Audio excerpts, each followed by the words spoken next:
I went against the common logic where people try to build things by keeping them secret, by keeping them closed. And when I did that, a lot of people thought it was crazy. Some people thought I was stupid. But in the end, we created a huge community of millions of people.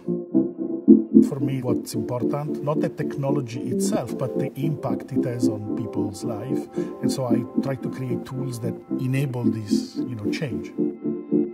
If people have the perception that the technology that you're sharing can impact people's life, can either simplify it or make it better in a way, they will join and they will help you. For example, with the technology that I developed, this project called Arduino, a lot of people that didn't know anything about electronics suddenly were able to invent new things. In a way, some of the work I do is about giving people the freedom to be creative.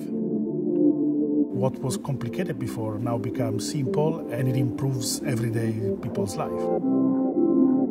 There's always somebody kind of breaks away, And so you have to kind of look at how those people broke away from the norm to give you ideas on how to do something, weird, out of the ordinary.